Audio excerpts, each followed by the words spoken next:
Hey guys, back with another one, and my beard fell off.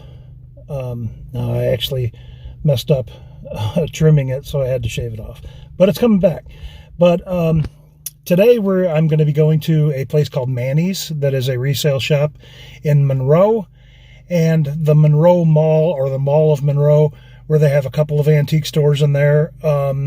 So I got a tip that there's some records there that I need to check out, so I'm going to go see what they got. And Manny's, I know me and Sheila both know the owner, been buying stuff from him for a while, and he's a real good guy. And Manny's sick right now, so if you can make your way to Manny's, if you're in the area, they could use the support and money for Manny's bills. So I'll put a Manny's address up on here. But Manny's a great guy, great prices on his stuff, and really super. So I'm doing this one solo, no 5-foot ninja this time. She's taking care of some family issues that we're going through right now. And also I'll be going through a bag of records that some people we know picked up in Kentucky on a trip at some resale shop that was going out of business, and they just bought all the records that they had. So there's a little stack of albums to go through. The one that was on the cover was a old Fats Domino, so I'm kind of interested to see what they have in the bag. But we'll see what we find today, and hopefully it's some really cool records, and we'll see you at the wrap-up.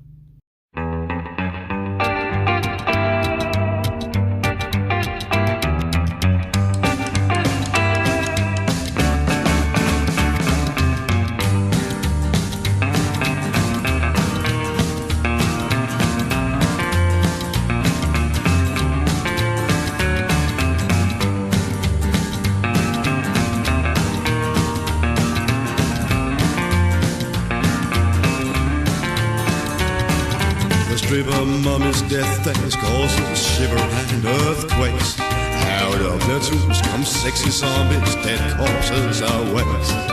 The restless headless horseman is looking for his pack. A smelling witch is eating coffin nails with a bat. Upstairs the Frenchy she-devils tempts with wild mad sin, you know. I recommend it for torment, demented bondage. I'll come back in that haunted cat house where everybody used to go. All pleasures were for free. I'll back in that haunted cat house. If only I could turn back time, that's where I would be.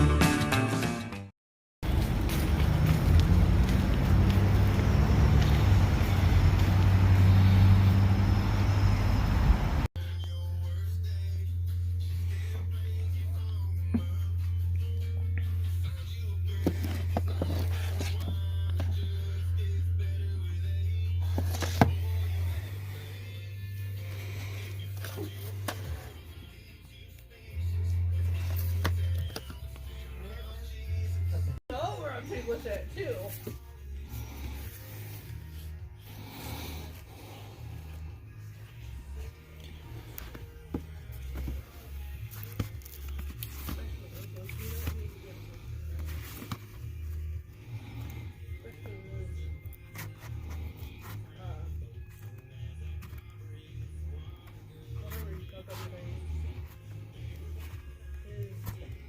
Anything catch your eye so far? No, that's why a lot of stuff looks familiar that I've had or have had, like, you know, been passed down to me or something. Yeah, I like places like this just to look around. So. Because I think there's some more often.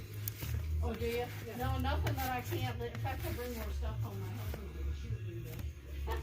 I told you yesterday, I said, I'm going to thrift stores because you just never know. So, thank you. You're welcome. Have a nice day. You too.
don't know if you're a Pokemon collector, but we got a whole bunch of Pokemon. I'm not. There's a ton of them out there, though, isn't there?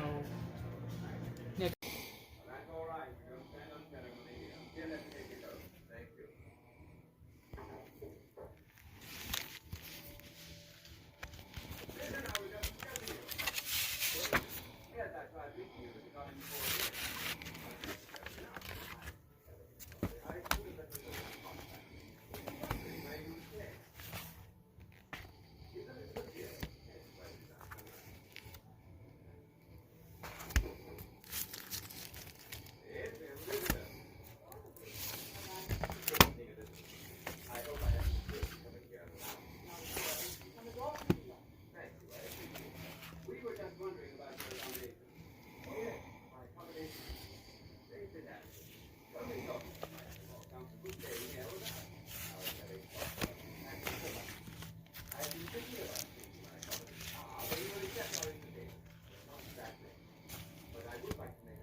Here we go again, give you more knuckles.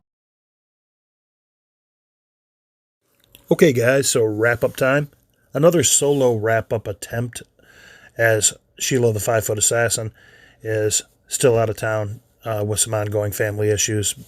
But I hope everybody had a great week, and happy Halloween to everybody out there. A lot of records came into the house over the last week or so, including a package from some friends of ours that visited Kentucky. Picked up a bunch of records at a resale shop. I don't know if the shop was going out of business or if they just had a big sale, but they picked them up basically for $0.25 a piece. And we'll go through those ones first. That included Merle Haggard, Okie from Muskogee from 1969. It's a live album that he recorded at the Civic Center in Muskogee, Oklahoma. And this was a big album for him. And it also kind of haunted him for a while, especially the song Okie from Muskogee. And I know that he didn't perform that live for almost a decade because it kind of took on a different meaning from what he intended when he wrote it. And Merle Haggard, just a great songwriter, super interesting and tragic character. Spent a lot of time in youth authority from the time he was 13 till he was 18, made 17 attempts to escape from youth authority centers. And they kept adding time, of course. And when he turned 18, they sent him off to San Quentin prison. And while he was in San Quentin, Johnny Cash came and did a live show for the prisoners at San Quentin, and Merle Haggard was in attendance. And when he was released in 1960, inspired by Johnny Cash, he started doing music. But great songwriter. I kind of prefer the stuff that he did earlier in the 60s before this album. But this was a monster for Merle Haggard, and big hit for him. Porter Wagner, The Silent Man from 1973. This wasn't a huge album for Porter Wagner, but it has the song Cold Hard Facts of Life, which is a really bluesy old country song that I love, and great songwriter like Merle Haggard, just awesome songwriter.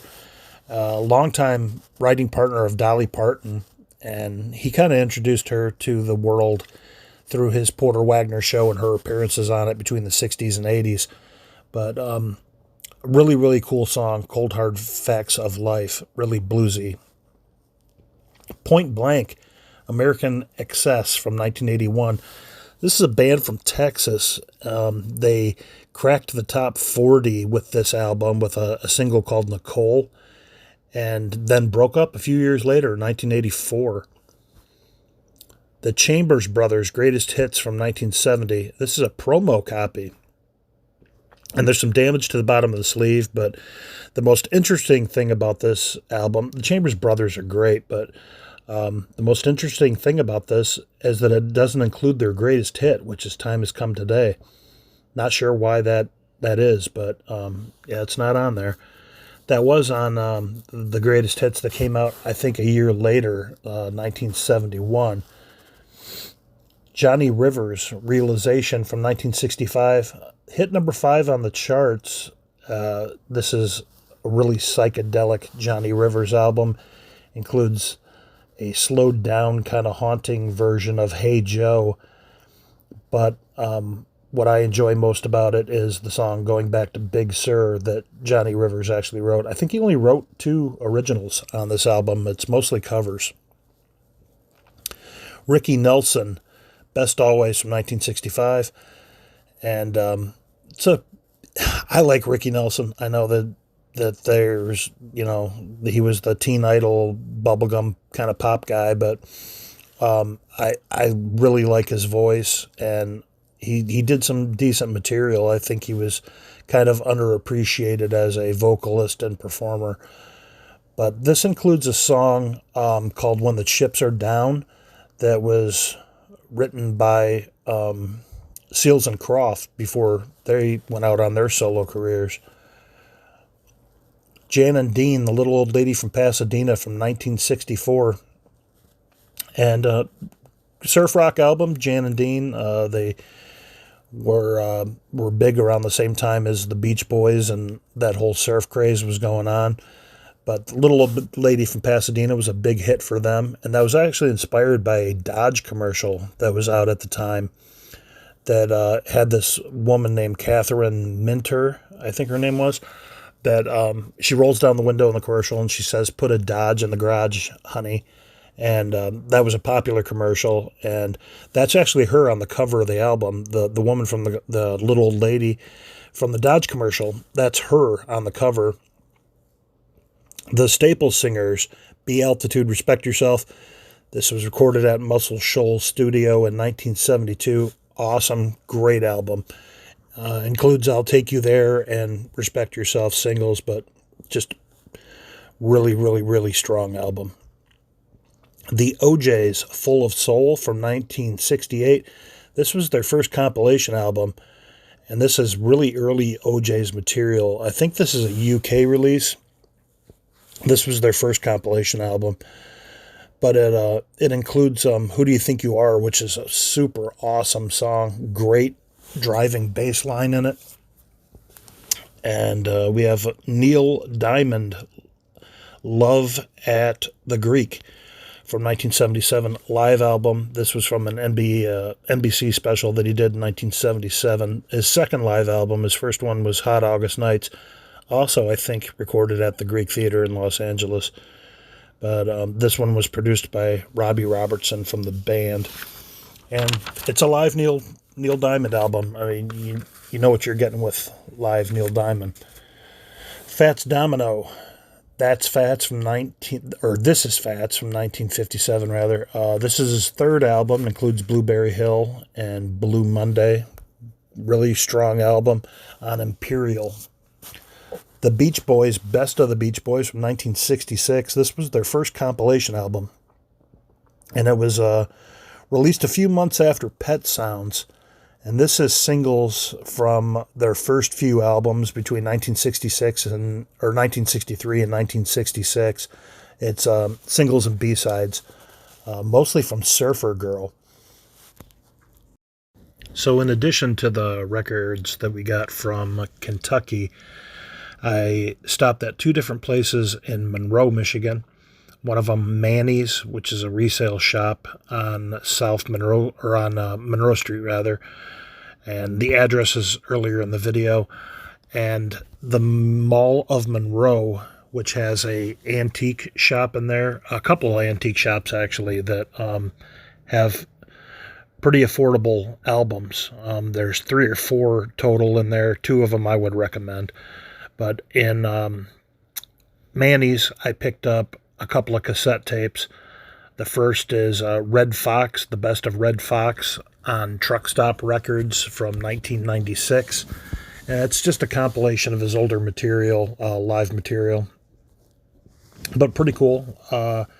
Red Fox's real name, John Elroy Sanford, which is kind of funny because he was the star of Sanford and Son, but known as King of the Party Records. I'm a big Red Fox fan. I like his 1950s and earlier material. I've got a few of his albums. Always had a thing for Red Fox.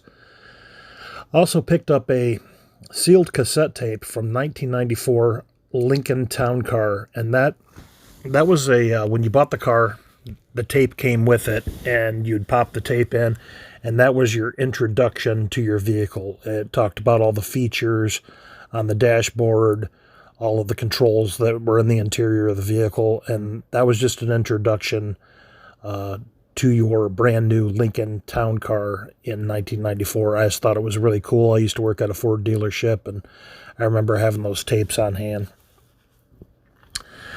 Steve Winwood, Roll With It from 1988. This is a big album for Steve Winwood. Number one on the U.S. charts, and Roll With It was also a number one hit for him. Steve Winwood spent time previous to his solo career in the Spencer Davis Group, Traffic, and Blind Faith. So super talented guy, and to think that guy was what he was doing in Spencer Davis Group when he was like in his late teens is ridiculous. Sting, The Dream of the Blue Turtles. That's Sting's first solo album.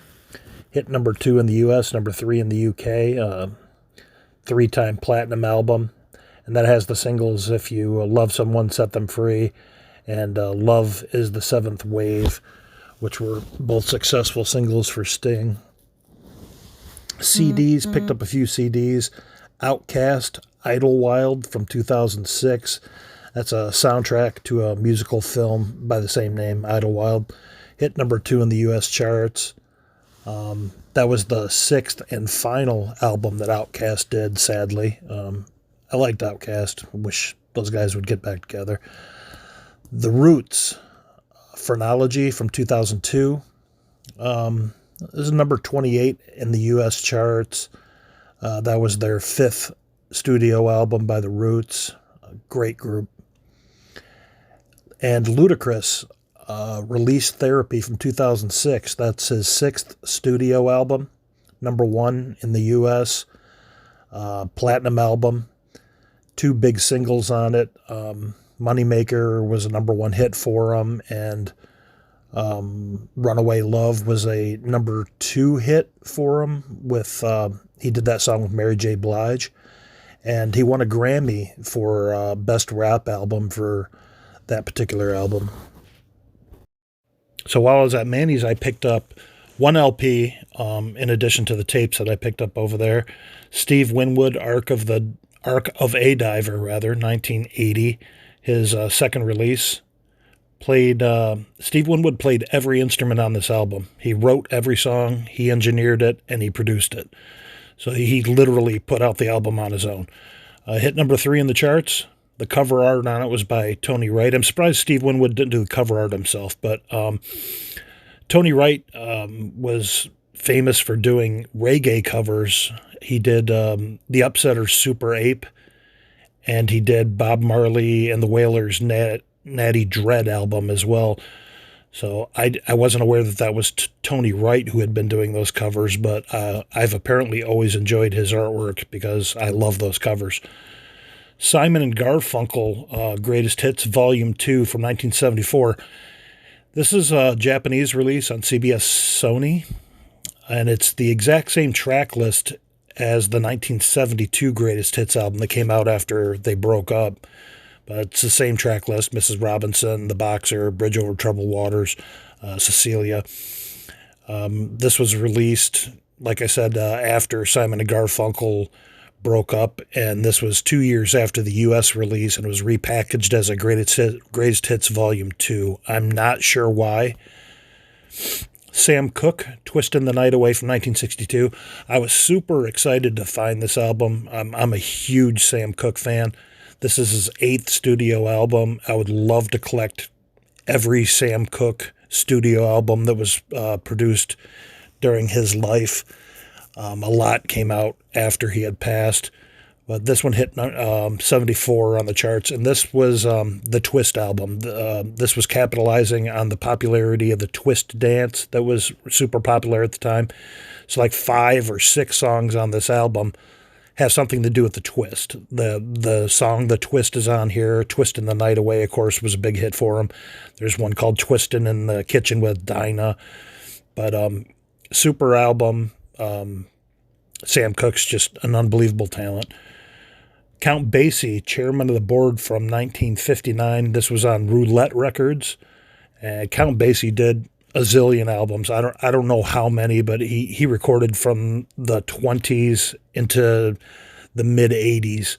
So I have no idea how many albums he did. This one was highly rated. I couldn't find a ton of information on it, but it's Count Basie and his orchestra, and I'm sure it's unbelievable. I've never heard a Count Basie album that I didn't like. A compilation album also on CBS Sony in Japan. This one's called Shake Up Your Soul from 1977. It's a double album. It's a really strange track listing. It's got the Manhattans, Kiss and Say Goodbye, Boz Scaggs, Lowdown, Minnie Riperton, Lovin' You, but it's also got a bunch of like generic covers, kind of like a Starland vocal band type covers, like really strange stuff, like a Henry Mancini cover track on there. It's a strange line, and also a bunch of live stuff from Japan. But cool to find it. Kind of an odd cover to it too, but yeah, I've never had any Japanese releases, and all these Japanese releases were on the table for $2 a piece, so I scooped them up.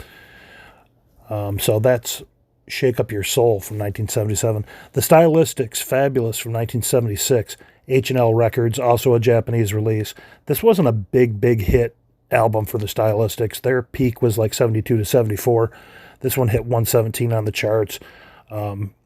This was not, like I said, not a big album for the Stylistics. They continued to record through the 80s and even the 90s, but definitely all of their big hits and their big albums were 1972 to 1974.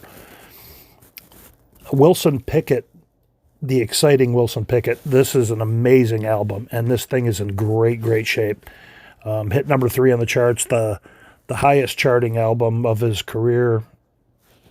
It's his third studio album.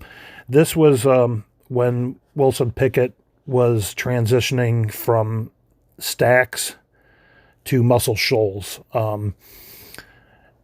It's got In the Midnight Hour on it, 6, 3, 4, 5, 7, 8, 9, Land of a Thousand Dances, 99 and a Half Won't Do, which is one of my all-time favorite songs, but incredible album, and this thing is like pristine.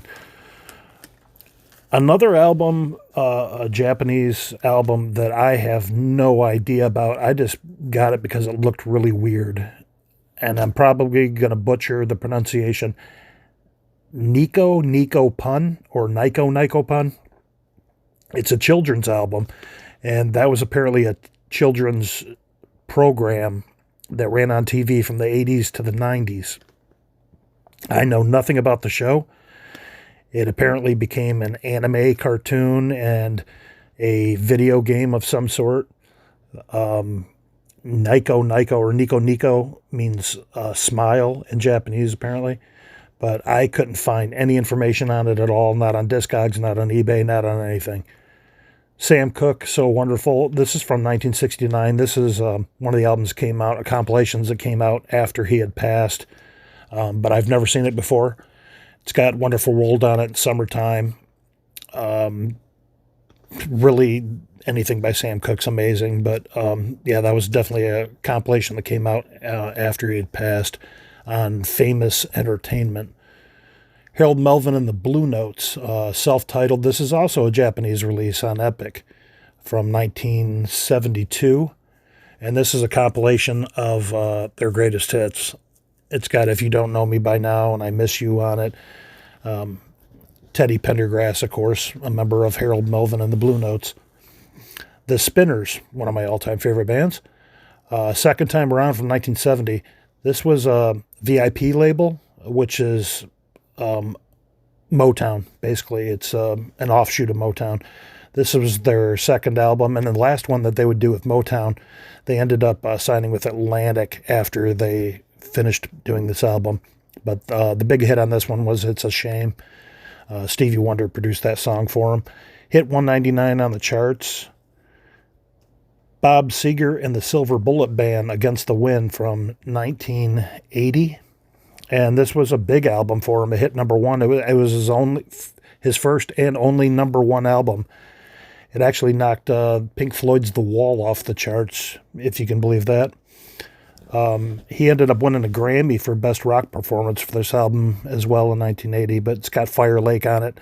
It's still got the hype sticker on it. The hype sticker says Fire Lake, but it's got Against the Wind on it, and You'll Accompany Me, all big songs for Bob Seger and the Silver Bullet Band.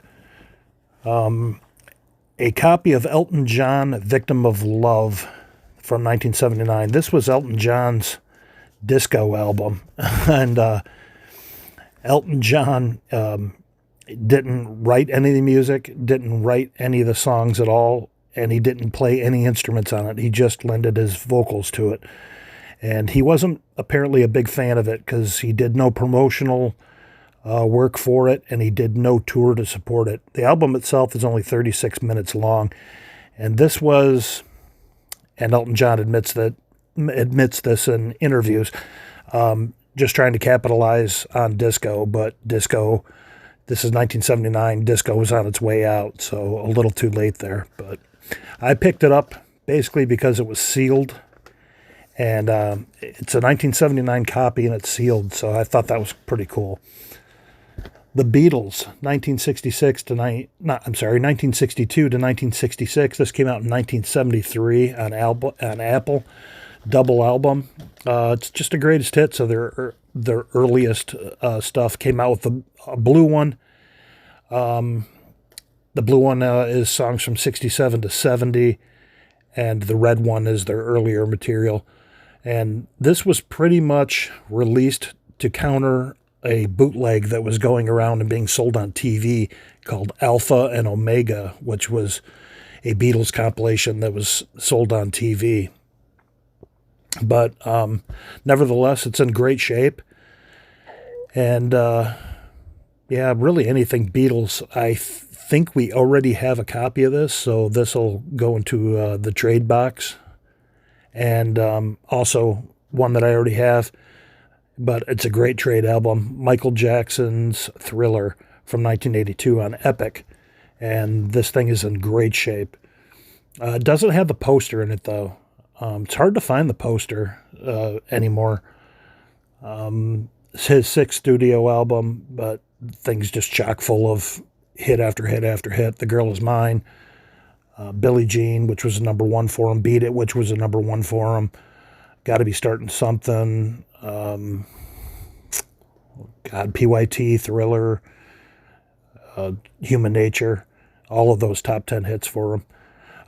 Spent 37 weeks at number one on the charts and ended up selling 32 million albums by the end of 1983, which was record-breaking, biggest selling album of all time. Ended up selling 70 million worldwide. So one of the biggest selling albums of all time, and just an amazing album, start to finish. Even if you don't like Michael Jackson, you know the songs on this album. But I pretty much got that because it's a great trade album. And the way that I look at Michael Jackson, there's a few that meet this criteria, in my opinion. Michael Jackson's Thriller, the Eagles' Hotel California, and Fleetwood Mac, Rumors. I look at those as $10 albums. So when I'm trading with somebody and somebody says, oh, I got an album here that they value at like $20 or whatever, I can always have like a Thriller or one of those albums that, if it's in great shape, I consider that a $10 album. So, we don't sell records, but I do trade. And lastly, two comic books. Alice in Wonderland by it's a Classics Illustrated from 1948. This is a third edition. but it goes for a decent amount. Some of those old classic illustrateds, if they're in great shape, they fetch a decent price, apparently. I just think it's cool to have the Alice in Wonderland. I have a few classic illustrateds, but I was pretty psyched to see Alice in Wonderland, and it was only a quarter. And Ben and Me on Dell Comics from 1954 or 1955, 4-color. And that one also fetches a decent amount, so I was pretty excited to find those 2 comic books. And that is pretty much it, guys. Picked up a lot of cool stuff really cheap. Ended up getting all those records for a little under $25, I think. And grand total of just under $30, I think, for everything. So, yeah, big success. And keep the comments coming, and like and subscribe, and I hope everybody has a great Halloween, or had a great Halloween. This is actually coming out on November 1st, but I hope everybody had a great Halloween. It just started to snow here yesterday, so it was kind of neat to see the first snowfall on Halloween. Sorry that the kids had to cover up, though. It's been cold. But like and subscribe, like I said, and I hope everybody has a great week, and we will see you next time.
She